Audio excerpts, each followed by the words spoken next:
Hello అండి, welcome back to my channel Dil cooking and tips.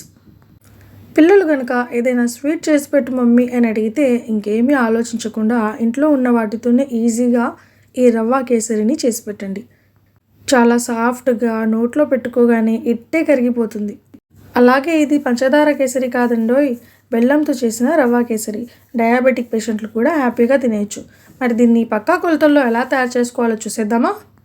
So ముందుగా stove పైన ఒక ప్యాన్ పెట్టేసుకోవాలి. తర్వాత అందులోకి 1 కప్పు వరకు బొంబాయి రవ్వని తీసుకోవాలి. తర్వాత 2 టీ స్పూన్ల వరకు నెయ్యిని అయితే వేసుకోవాలి. సో ఈ రెసిపీ కోసం నెయ్యి కాస్తంత ఎక్కువగానే పడుతుందండి. తర్వాత మీడియం ఫ్లేమ్లోనే ఈ రవ్వ అంతటిని కూడా చక్కగా ఒక 5 మినిట్స్ పాటు వేయించుకోవాలి. తర్వాత దీనిని ఒక ప్లేట్లోకి తీసి పక్కన పెట్టేసుకోవాలి.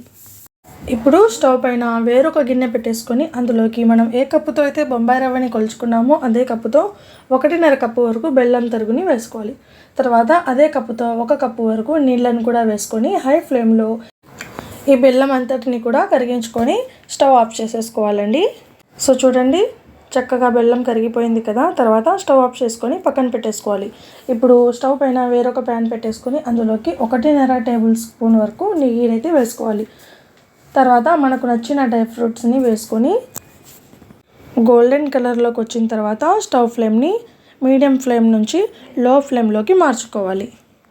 ఆ తర్వాత ఇందులోకి మనం ముందుగా వేయించి పక్కన పెట్టేసుకున్న బొంబాయి రవ్వను కూడా వేసుకుని ఒకసారి బాగా మిక్స్ చేసుకోవాలండి. మనం ఇలా లో ఫ్లేమ్లో ఒకసారి బాగా ఫ్రై చేసుకోవడం వలన మనం రవ్వ కేసరి చేసినప్పుడు అస్సలు ఉండలు కట్టకుండా చక్కగా వస్తుందండి రెసిపీ అనేది. ఆ తర్వాత ఇందులో 2 కప్పుల దాకా నీళ్ళు అనేది వేసుకుంటున్నాను. సో మనం ఏ కప్పుతో అయితే బెల్లాన్ని ఇంకా బొంబాయి రవ్వని కలుచుకున్నామో అదే కప్పుతో 2 కప్పుల దాకా నీళ్ళను వేసుకుంటే సరిపోతుంది. ఇలా నీళ్లు వేసుకున్న తర్వాత చక్కగా మీడియం ఫ్లేమ్లో బాగా మిక్స్ చేసుకుంటూ కనుక ఉన్నట్లయితే రవ్వ అనేది క్రమంగా గట్టిపడుతూ వస్తుందండి. తర్వాత మనం 1/2 టీ స్పూన్ వరకు ఇందులో యాలకుల పొడి కూడా వేసుకొని బాగా మిక్స్ చేసుకోవాలి. ఆల్మోస్ట్ మనకు ఈ రవ్వ అంతా కూడా 70% ఉడికిపోయింది అని తెలిసినప్పుడు మనం ముందుగా రెడీ చేసి పెట్టుకున్న బెల్లం నీళ్ళను ఇందులోకి టీ కాఫీలు ఫిల్టర్ చేస్తాం కదా, సో దాని సహాయంతో స్ట్రైనర్ సహాయంతో ఈ బెల్లం నీటిని వడకట్టుకోవాలి. ఎందుకోసం అంటే ఈ బెల్లంలో ఏవైనా చిన్న చిన్న నలుసులు కానీ ఇసుకరేణులు కానీ ఇలాంటివి ఉంటాయి కదా, సో అవన్నీ కూడా తొలగిపోవడానికి.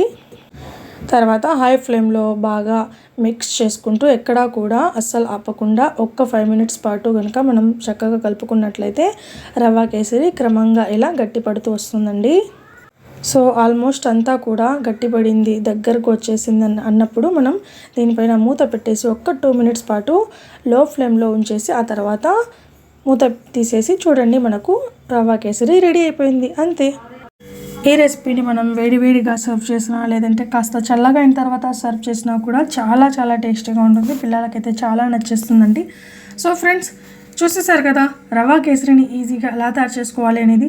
నా రెసిపీ కనుక మీకు నచ్చినట్లయితే లైక్ చేయండి, మీ ఫ్రెండ్స్ అండ్ ఫ్యామిలీ మెంబర్స్తో షేర్ చేయండి. ఇలాంటివి ఇంకెన్నో రెసిపీస్ కోసం నా ఛానల్ని తప్పకుండా సబ్స్క్రైబ్ చేసుకోండి.